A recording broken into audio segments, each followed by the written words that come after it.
Oppenheimer presenta. Llega a usted por cortesía de Arcos Dorados.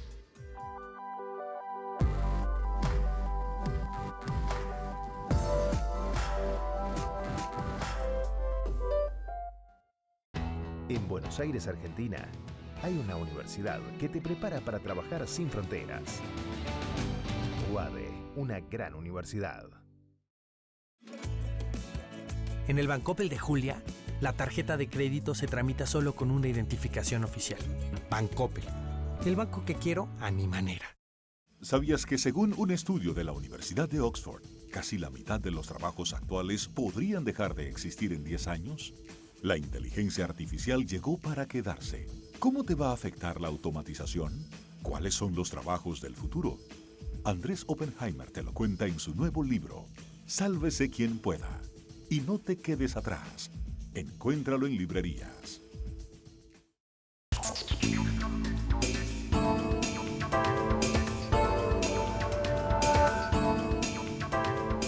Hola, ¿qué tal? ¿Cómo les va? Soy Andrés Oppenheimer. Gracias por estar con nosotros. Hoy tenemos con nosotros al presidente saliente de Ecuador, Lenín Moreno.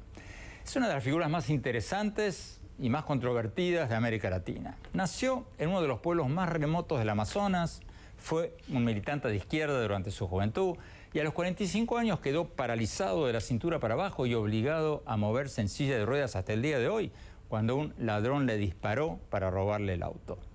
Fue vicepresidente durante el gobierno del expresidente populista Rafael Correa, luego fue su candidato presidencial y después de asumir la presidencia en el 2017, quebró con Correa. Hoy es un acérrimo crítico del correísmo, del chavismo y del populismo en general.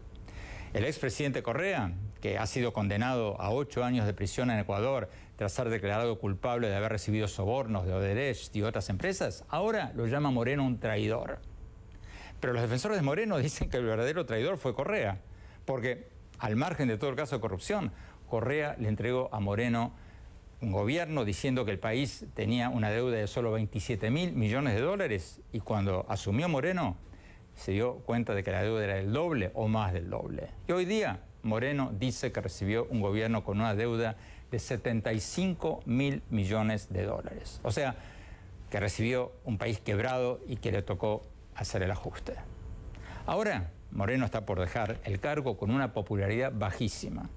Su sucesor, el presidente electo Guillermo Lasso, va a asumir el 24 de mayo. Le vamos a preguntar al presidente Moreno, entre otras cosas, cuáles van a ser los principales desafíos de Lasso, qué consejo le daría en base a lo que él aprendió en el ejercicio del poder y cómo ve las elecciones que se vienen muy pronto en países cercanos como Perú, Chile y Colombia, que podrían cambiar el mapa político de América Latina. Y también le vamos a preguntar qué evidencias tiene para sustentar lo que dijo pocos días atrás, en el sentido de que el gobernante venezolano Nicolás Maduro, o el ilegítimo presidente Nicolás Maduro, como lo consideran Estados Unidos y muchas democracias de Europa, habría alentado las protestas de Colombia. Presidente Moreno, muchas gracias por estar con nosotros. Presidente, usted se llama Lenín Voltaire. Una curiosidad, o sea, ¿por qué se llama Lenín Voltaire y por qué Voltaire con B larga? Ajá. Bueno, Andrés, muy gentil por la invitación en primer lugar. Un saludo a los televidentes de CNN. A ver, en primer lugar quiero comentarte dónde nací yo. Yo nací en el sitio más alejado de la Amazonía ecuatoriana. Allí donde el río Napo, que es uno de los afluentes más caudalosos del Amazonas, topa con la frontera con el Perú. Solamente para un dato muy rápido, del sitio donde yo nací hasta el primer sitio poblado, se demoraba 30 días en canoa. ¿30 días? En canoa, sí, en canoa. ¿Por qué fue allá? Porque papá y mamá tenían mucho espíritu pedagógico. Les gustaba ir creando escuelas y dejando generadas las escuelas. Y hasta que por fin se toparon con el último sitio del Ecuador, crearon la última escuela y me crearon de paso a mí también. ¿Y por qué lo llamaron Lenín Voltaire con B larga? Mamá principalmente era una persona que leía muchísimo, ella ya falleció, leía muchísimo, le gustaba mucho leer a Voltaire. Papá, un poco para ese tiempo, leía a los socialistas, leía a Babiuf, a Blanqui, Pero no sabía que Voltaire se escribía con B corta. Sí. Yo me registraba siempre en la escuela como Voltaire, con B corta, con B dentilabial que nosotros llamamos. Lo que pasa es que como quedaba tan lejos el sitio donde podía yo obtener una partida de nacimiento, algún momento allá por el 5º curso necesité sacar mi cédula de identidad y mandé a ver la partida de nacimiento, pero se demoraban como 20 días para ese tiempo en volver. Entonces ya no tenía tiempo de mandar a corregir. Entonces, o sea, se equivocó la persona del registro civil, ¿cómo no? Se equivocó, puso una B larga y ustedes no tuvieron tiempo. Mamá no podía haberse equivocado nunca porque recuerdo muchos libros de Voltaire que tenía ella, inclusive recuerdo, era Jean-Marie Arouet, que era Voltaire realmente, y el primer libro que me regaló es La doncella de Voltaire, precisamente. Presidente, antes de hablar de política, para quienes no lo conocen en el resto de América Latina, usted era un hombre deportista, tenista, cinturón negro de karate, ¿puede ser? No, llegué hasta cinturón rojo de karate. Ok, deportista. Me gustaba mucho nadar también, nadaba muy bien, además por los ríos de la Amazonía, en los cuales uno acostumbra a nadar y son ríos muy exigentes para atravesarlos. A los 45 años, 44, 45 años, un ladrón trata de robarle el auto, le dispara, usted queda paralizado de la cintura para abajo. Pregunta, ¿usted se considera un discapacitado? Porque lo he escuchado decir en discursos hablando de los discapacitados, pero por ejemplo en Estados Unidos ya no se habla de discapacitados, se habla de personas con habilidades diferentes, personas con habilidades especiales. ¿Usted se considera un discapacitado? Es que la dialéctica natural es bien generosa, la dialéctica divina es bien generosa. Cuando alguna capacidad se nos resta, generalmente vienen y se potencializan otro tipo de habilidades. Está dentro de las potencialidades ir adquiriendo nuevas habilidades y eso sucede con todos, absolutamente con todos, las personas que adquieren algún tipo de discapacidad. Realmente debería llamarse las personas con algún tipo de discapacidad. Pero usted acepta, ¿a usted no le molesta la palabra discapacidad? No, bajo ninguna circunstancia, porque todos los seres humanos tenemos alguna discapacidad. O nacemos con discapacidades, realmente esa es la verdad, porque de niño uno no tiene ningún tipo de habilidad y muy pocas potencialidades, sino la de sonreír y la de hacer reír a padre y madre, y hacia el final de nuestros días vamos adquiriendo nuevas discapacidades. Rápidamente, porque me están pidiendo un primer corte, ¿qué le cambió el hecho de no poder movilizarse físicamente como antes? Mentalmente, espiritualmente, muchísimo, porque cuando uno camina erguido, ve fundamentalmente para adelante y para arriba. Cuando uno está desplazándose en una silla de ruedas, aprende a ver para abajo, y lo digo en sentido figurado, Andrés. ¿Ver para abajo o ver desde abajo? Ver para abajo. ¿Cómo es eso? A situaciones que son diversas, distintas, a gente que realmente la pasa mal, muy diferente a cómo lo pasa uno el momento en que está caminando erguido. Tenemos que ir a un corte. Cuando volvamos, vamos a preguntarle al presidente Moreno cuándo decidió romper con su ex jefe, el presidente Correa, cómo explica su caída de popularidad, cómo ve las elecciones en los países cercanos a Ecuador. No se vayan, ya volvemos.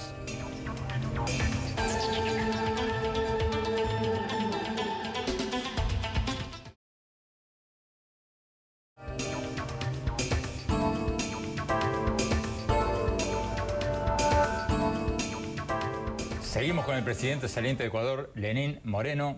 Presidente, antes de preguntarle sobre las elecciones que se vienen ahora muy pronto en Chile, en Perú, en Colombia,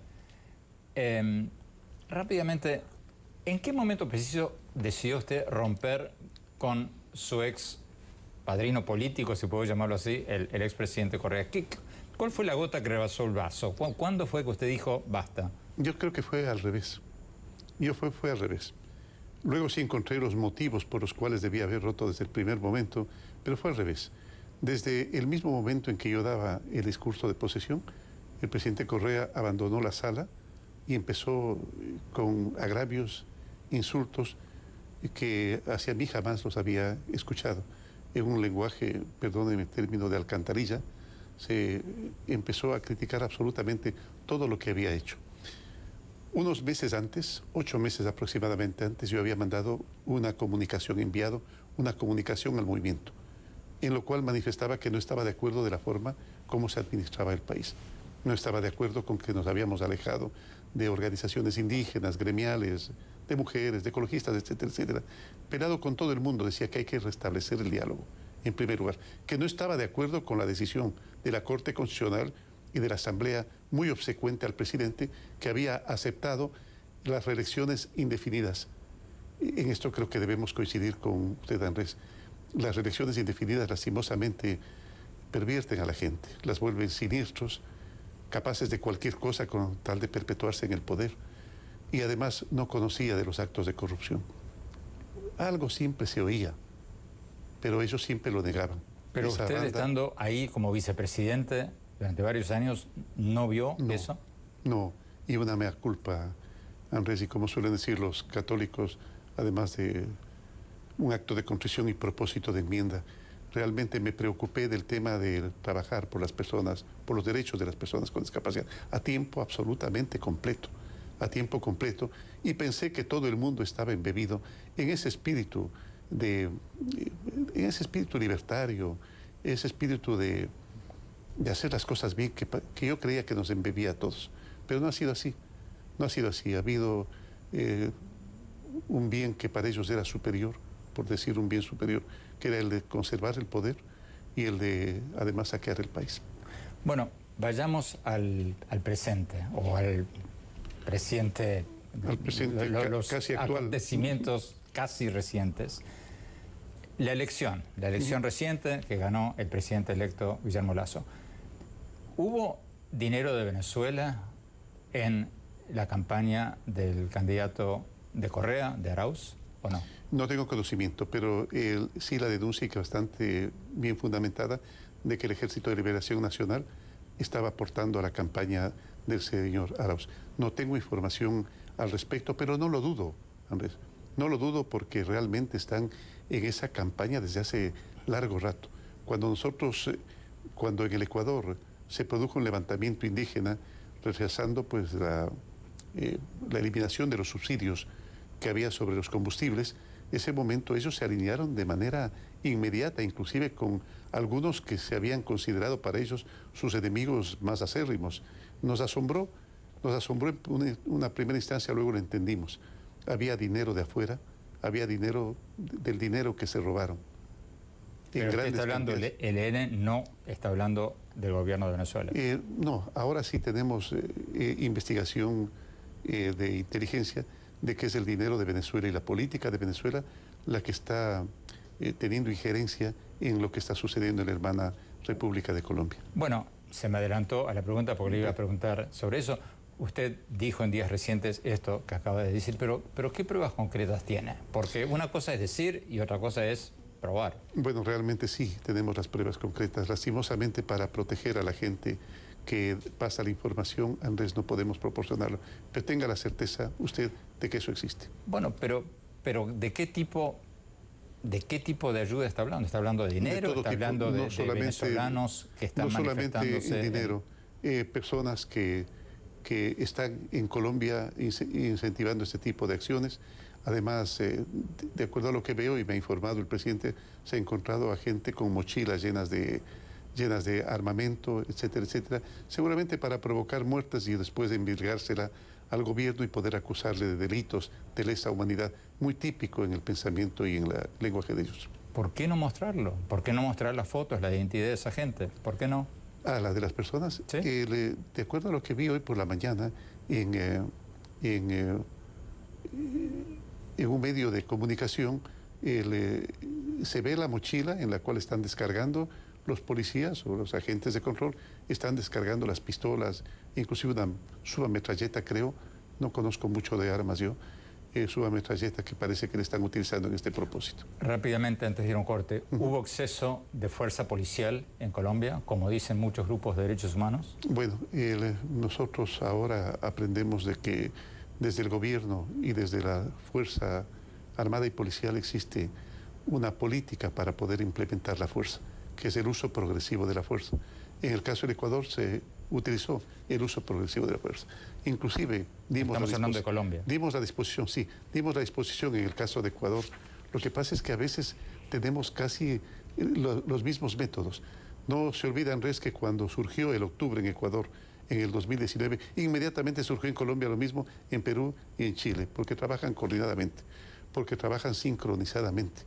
Todos, porque dentro de esa sincronía nosotros encontramos pseudointelectuales que trabajan y se mantienen bajo el mecenazgo de este tipo de dictadores.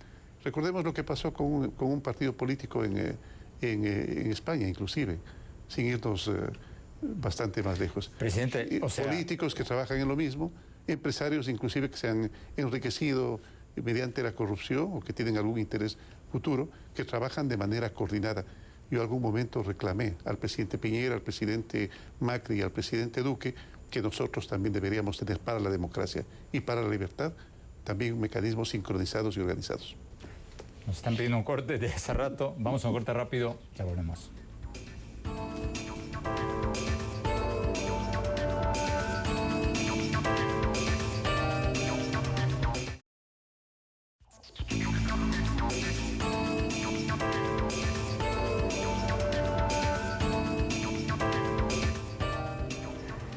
Gracias por seguir con nosotros. Estamos con el presidente saliente de Ecuador, Lenín Moreno. Lenín Voltaire Moreno, como nos enteramos en el bloque anterior. Presidente, antes de pasar al tema de la pandemia y a su manejo de la pandemia, en el bloque anterior hablábamos de lo que usted dice fue una intromisión, una ayuda de Venezuela en las protestas de Colombia. Un funcionario ecuatoriano me dijo que había pruebas de intromisión en temas de redes sociales, que Venezuela y el expresidente Correa tenían bancos de trolls, bancos en Twitter, en Facebook, granjas de desinformación muy activas detrás de todas estas protestas. ¿Por qué no muestran las pruebas? ¿Por qué no nos dicen, miren esto? ¿Por qué no? Las hay, se las ha mostrado, Andrés, se las ha mostrado, se les ha comprobado. Inclusive se ha identificado los sitios desde los cuales hacen este tipo de trabajo, pero no nos olvidemos nosotros que eso no solamente se hace en Ecuador, se está haciendo en todo el mundo. Es un mecanismo, inclusive hay muchos negocios de este tipo en Rusia, en Argentina, en Venezuela, en México. Hay muchos negocios de este tipo que ofertan este tipo de actividad. Nosotros nos hemos resistido, no hemos querido aceptar el momento en que se nos ha ofertado, pero lo hacen, y lo hacen casi abiertamente. Hay buenos reportajes acerca del tema. El momento en que tú opinas algo, inmediatamente viene un ejército de trolls que cae encima no, debe también pasarle usted, Andrés. Todo el mundo lo conoce, todo el mundo lo sabe. En política todo el mundo sabe, inclusive quienes proveen este tipo de servicio, lastimosamente distorsionando aquello que fue cuando el CERN de Europa descubrió prácticamente el Internet. El propósito era otro, que sirva para comunicar buenas noticias, buenas entrevistas, buena música, el arte, motivación, etcétera, etcétera, etcétera. Lastimosamente se lo ha prostituido, pero yo creo que tarde o temprano las personas ya van empezando a dudar que la información esa es falsa y empiezan ya a discernir entre aquello que es verdadero y es falso. Presidente, hablemos de la actualidad, la pandemia. Ecuador ha tenido un bastante mal desempeño en el tema de la pandemia, a juzgar por las mediciones internacionales. ¿Por qué Ecuador, bajo su gobierno, no logró vacunar tanta gente como Chile? Bueno, en primer lugar, quiero aclarar. Sí, tuvimos un mal desempeño en un inicio. Lastimosamente, por la gran cantidad de migrantes que tiene Ecuador en el exterior que viajaban, tuvimos una gran incidencia en los contagios. Pero actualmente, por lo menos en decesos, qué pena hablar de mejores índices en decesos, pero tenemos de los más bajos de Latinoamérica actualmente. Inclusive en vacunación vamos avanzando ya a pasos agigantados.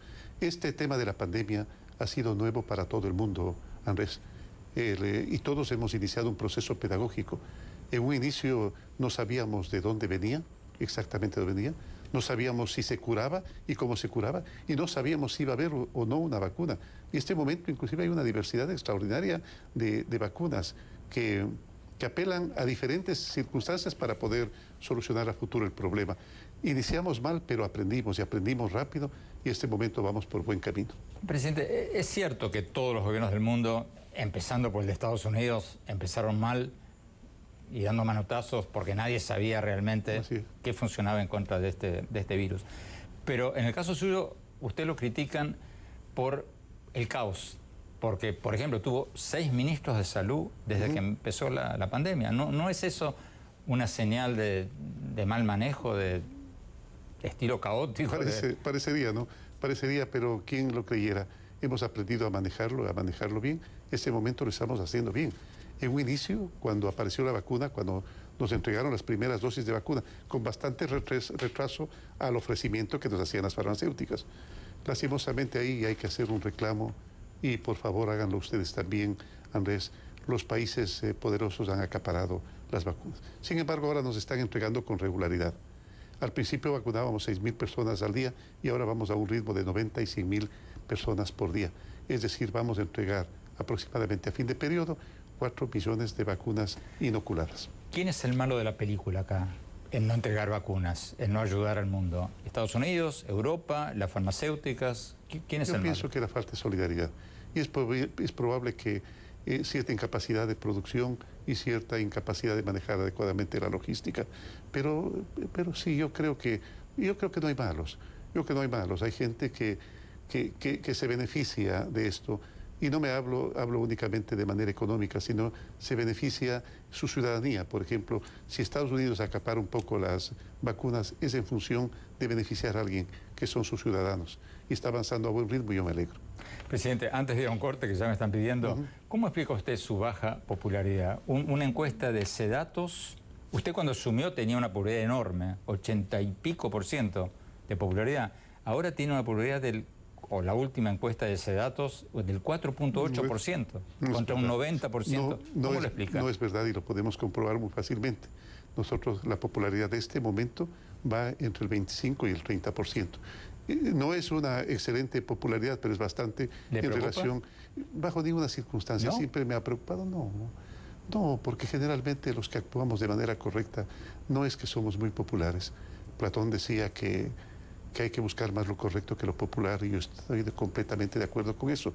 Es por eso que jamás, desde el inicio, busqué la reelección, porque sabía precisamente que las decisiones que iba a tomar y los cambios que era necesario hacerlos, de repente no eran muy populares, que digamos. Yo admiro mucho el sistema de algunos países europeos en los cuales, como manifestaba Lao Tse, mientras menos presente esté el gobernante, mejor para el pueblo. Como decía un amigo mío, los para el países futuro. que mejor andan son los que nadie sabe cómo se llama su presidente. Pero marchan bien. Como Suiza. Pero marchan bien. ¿Quién sabe cómo se Yo llama el viví en presidente? Suiza, fui enviado especial de Naciones Unidas para el tema de discapacidad, enviado del secretario general para ese tiempo, el doctor Ban Ki-moon. Estuve casi 3 años allá y me asombraba ver que casi nadie conocía a los alcaldes, pero todo funcionaba como un reloj. Vamos a un corte. Cuando hablamos, le quiero preguntar cómo ve las próximas elecciones en Perú, en Chile y en Colombia. No se vayan, ya volvemos.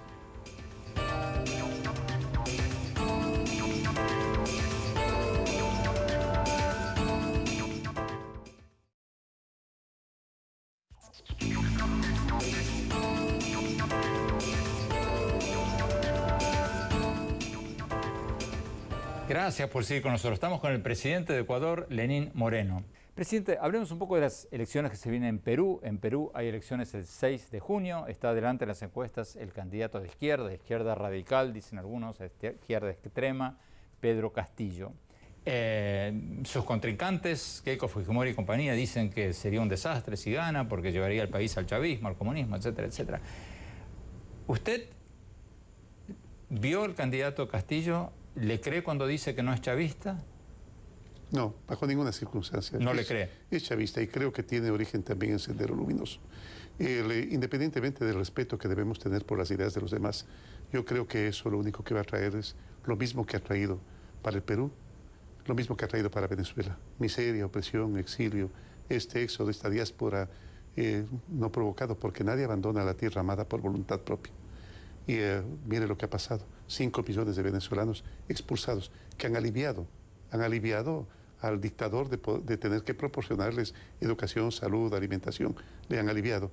Se ha complicado un poco la situación para los países que hemos recibido esa diáspora, ese exilio involuntario, pero los hemos recibido con cariño, con el cariño que se merecen los hermanos del mundo y de forma particular los queridos venezolanos. En el Perú va a ocurrir lo mismo que ha pasado en Ecuador. Se van a equiparar las oportunidades.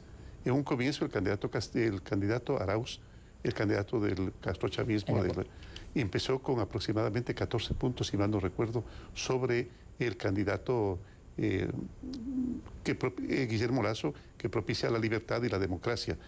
Y yo decía a los compañeros, esto se va a igualar, esto se va a igualar. Y realmente no solo que se igualó, sino que Guillermo Lasso se fue con 5 puntos encima de Ortega. ¿Y usted cree? Es por eso que digo yo que en las encuestas no hay que creer mucho. Generalmente tienen mucho interés detrás hay mucho interés detrás de las encuestas. Y lo que suele pasar, alguien dice, pero al final las encuestas aciertan, claro, al final. ¿Por qué? Porque te dicen una cifra y luego te van entregando en cómodas cuotas semanales la verdad hasta que al final coincide con la verdad. Entonces no hay que creer nunca a las encuestas cuando inician los procesos. Lo que hay que creer a las encuestas es al final. ¿Por qué? Porque necesitan mantener su imagen. Es por eso que al final te dicen la verdad. A ver si lo entendí bien. Usted acaba de decir que usted considera que el candidato peruano Castillo es chavista. Y acaba de decir que se van a igualar. Pero ¿usted cree que gana quién? No. Que se van a igualar me refiero a que van a quedar muy cerca. Decir quién va a ganar va a ser difícil. Lo que hay que decirles a los hermanos peruanos es que tengan fe y que voten con el corazón, pero sobre todo que voten con el corazón y la cabeza pensando en el futuro y que vean los ejemplos de otros países de Latinoamérica. ¿Cómo ve usted las elecciones en Chile? Imposible, a estas alturas imposible de decir.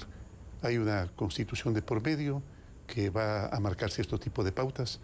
De todas formas, el pueblo chileno es uno de los pueblos más cultos de América y uno de los más cultos en el mundo. García Márquez decía que eran los que más leían posiblemente en todo el mundo, los chilenos, y es verdad. Yo creo que van a saber reflexionar acerca de lo que se ha hecho mal y se ha hecho bien en las diferentes formas de gobierno que han tenido, pero todos eminentemente democráticos y muy respetuosos de la experticia económica, social y política acumulada a través del tiempo.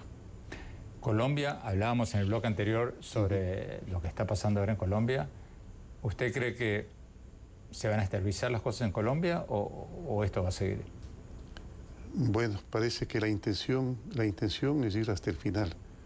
Es por eso que ¿La intención de quién? La intención del gobierno venezolano, del desgobierno venezolano, perdón, que tiene sus manos puestas allí. Yo creo que esto se va a calmar. Yo creo que esto se va a calmar, aunque la intención sea lo contrario. El presidente Duque es un hombre muy inteligente, muy versado, es un excelente ser humano que sabrá solucionar el problema. Lo que sí hay que pedirle, creo que todos debemos hacerlo, los demócratas del mundo, y usted lo es, Andrés. Usted lo es, Andrés, es que, como usted suele decir, aquí hay que... Un libro que leí en suyo de Crear o Morir, ¿no? Crear o Morir, excelente, excelente. Muy prolífico en incentivar la creatividad, la innovación.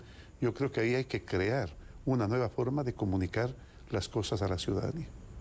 Presidente, tenemos que ir a un corte rápido. No se vayan, ya volvemos.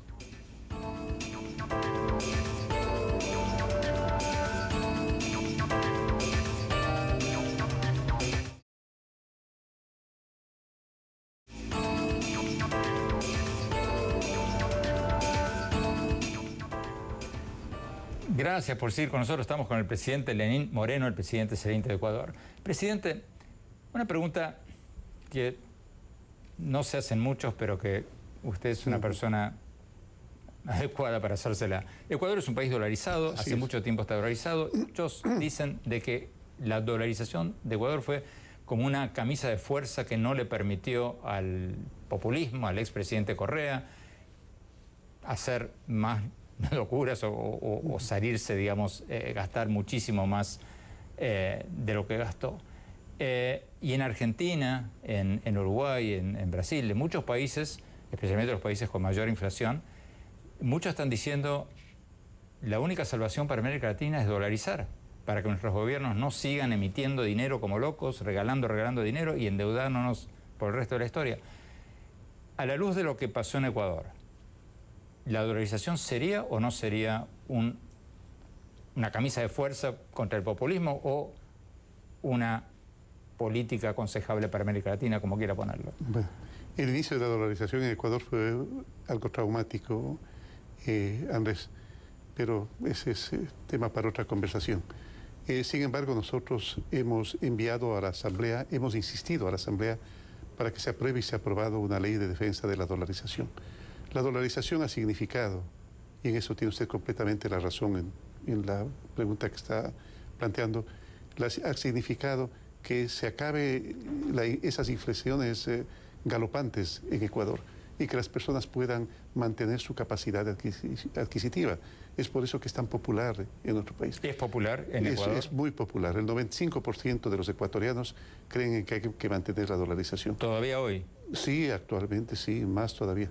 Y por supuesto, la camisa de fuerza que es la dolarización no impidió que el presidente anterior haga sus barbaridades. Igualmente las hizo.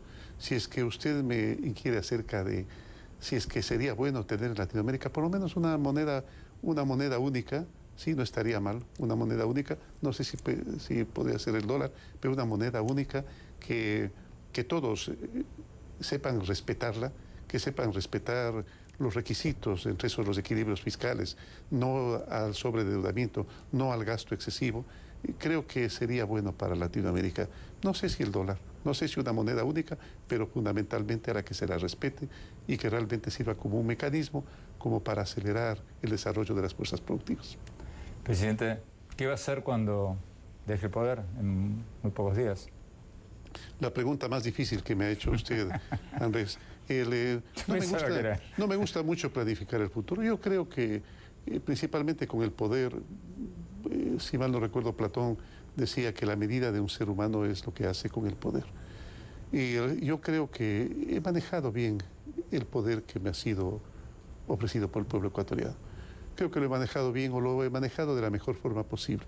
Con respecto al futuro no me gusta planificar, me gusta generalmente hacer en el presente, actuar en el presente, para que el futuro no tenga los karmas que a veces suele tener. El futuro es un abanico precioso, hermoso, de posibilidades, que mejor hay que dejarlo que venga solo. Tan es imposible planificar el futuro. A usted no le pasa porque lo veo delgado, pero a mí sí suele pasarme, que a veces digo, no me voy a comer más de un pastel y me como 3, ¿verdad? Entonces, planificar el futuro, si ni a corto plazo podemos hacerlo, a largo plazo es más. Tengo algunas ofertas académicas, tengo algunas ofertas empresariales, pero prefiero mejor esperar a que nos quedan 30 segundos, rápidamente. ¿Qué consejo en 30 segundos para su sucesor? Para el sucesor, que sea innovativo, que sea creativo, pero sobre todo que le deseo el mayor éxito del mundo, que será el éxito de todos los ecuatorianos. Un presidente que cumplió con los 30 segundos, no puedo creerlo. Presidente Moreno, muchísimas gracias. Suelo ser obediente, soy casado. Vamos a un corte rápido y mis conclusiones. No se vayan, ya volvemos.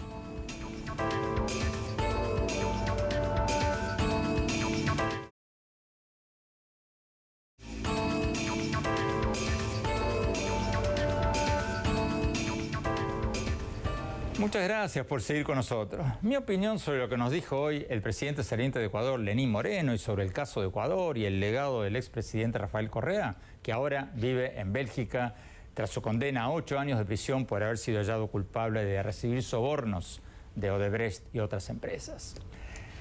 La historia dirá si Moreno fue un buen presidente o no. Pero para mí, Ecuador es un ejemplo perfecto de la maldición del populismo latinoamericano. ¿Cuál es esa maldición? Bueno, tal como lo conté en mi libro Cuentos Chinos hace ya más de 10 años, es que los presidentes populistas crean una ilusión de felicidad a corto plazo y dejan un desastre a largo plazo. Lo que pasó en Ecuador es lo mismo que pasó en Argentina, en Brasil, en Bolivia, lo mismo que pasó en varios otros países latinoamericanos que se beneficiaron del auge de las materias primas en la década del 2010. El expresidente Correa de Ecuador empezó sus 10 años en el poder en el 2007, cuando el precio del petróleo estaba a $75 por barril. Y al poco tiempo, en el 2008, un año después, los precios del petróleo se habían disparado a $170 por barril. O sea, más del doble, mucho más que el doble. Entonces, Correa se benefició del mayor auge de la historia reciente de los precios del petróleo, que es el principal producto de exportación de su país. ¿Y qué hizo? Al igual que Chávez en Venezuela y muchos otros en otros países, desaprovecharon la mayor bonanza económica de la historia de sus países en mucho tiempo. En lugar de sentar las bases de un crecimiento a largo plazo y de una reducción de la pobreza a largo plazo, crearon una prosperidad pasajera. Dijeron que tenían un nuevo modelo económico más justo y solidario. Regalaron dinero a todos lados. Pan para hoy, hambre para mañana. Y en lugar de invertir en educación de calidad, en perfeccionamiento de maestros, en obras de infraestructura, en salud, en ahorrar en las buenas épocas para poder mantener los subsidios sociales en las malas épocas, en las épocas de las vacas flacas, dilapidaron todo. Y en algunos casos robaron y cambiaron las constituciones de sus países para atornillarse en el poder. Y bueno, y después, cuando cayeron los precios del petróleo y otras materias primas, se pinchó el globo. Y sus sucesores tuvieron que heredar países quebrados. Entonces, la maldición del populismo en nuestros países es que es un círculo vicioso. Suben las materias primas y suben los populistas. Regalan, regalan, regalan. Y cuando se caen las materias primas, se caen los populistas, suben los presidentes responsables y tienen que empezar a pagar las cuentas. Y entonces vienen las protestas en las calles y los populistas le dicen a la gente, ¿vieron? Conmigo estabas mejor, conmigo te compraste el autito, conmigo te compraste el televisor. Y claro que con ellos la gente estaba mejor. Si yo me gano la lotería y me gasto todo en una noche de fiesta, o si dejo de pagar mis deudas, claro que voy a estar mejor durante un día, durante 2 días, durante 3 días. Pero después no voy a tener para pagar el alquiler a fin de mes ni para comer. Y ni hablar de mis hijos y mis nietos. Si tienen alguna duda de eso, miren lo que pasó en Venezuela. Venezuela, el país con mayores reservas mundiales de petróleo del mundo, que se benefició como nadie de la subida de los precios del petróleo durante los años del chavismo, hoy día es uno de los países con mayores índices de pobreza de América Latina. Según la encuesta nacional de ENCOVI, hecha por la Universidad Católica Andrés Bello de Venezuela, casi un 65% de los venezolanos viven en la pobreza. Escucharon bien, un 65%, más que ningún otro país latinoamericano. Más de 5.5 millones de venezolanos han emigrado del país en los últimos 6 años, según la OEA. Esos son datos concretos, no son opiniones subjetivas. Los resultados del populismo están a la vista de todos. Hay que salir de ese círculo vicioso del populismo, porque le ha hecho un daño enorme a nuestros países. Y si no aprendimos la lección, la historia se va a seguir repitiendo. Bueno, me dicen que se nos acabó el tiempo. Gracias por habernos acompañado. Los invito, como siempre, a visitar mi blog en la página de internet andresopenheimer.com. Ahí van a poder ver mi reciente entrevista con Bill Gates y mis recientes artículos del Miami Herald. Les recuerdo la dirección andresopenheimer.com. Y síganme en mi Twitter, @OpenheimerA, en mi página de Facebook, Andrés Oppenheimer, y en mi Instagram, Andrés Oppenheimer Oficial. Gracias por habernos acompañado. Cuídense mucho. Hasta la semana próxima.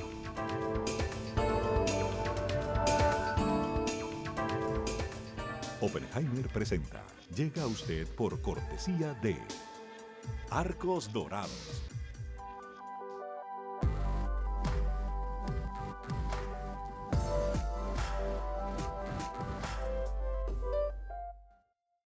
En Buenos Aires, Argentina, hay una universidad que te prepara para trabajar sin fronteras. UADE, una gran universidad.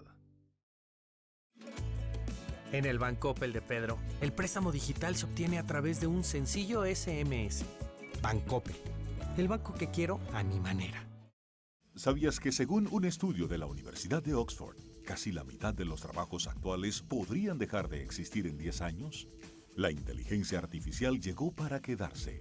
¿Cómo te va a afectar la automatización? ¿Cuáles son los trabajos del futuro? Andrés Oppenheimer te lo cuenta en su nuevo libro, Sálvese quien pueda. Y no te quedes atrás. Encuéntralo en librerías.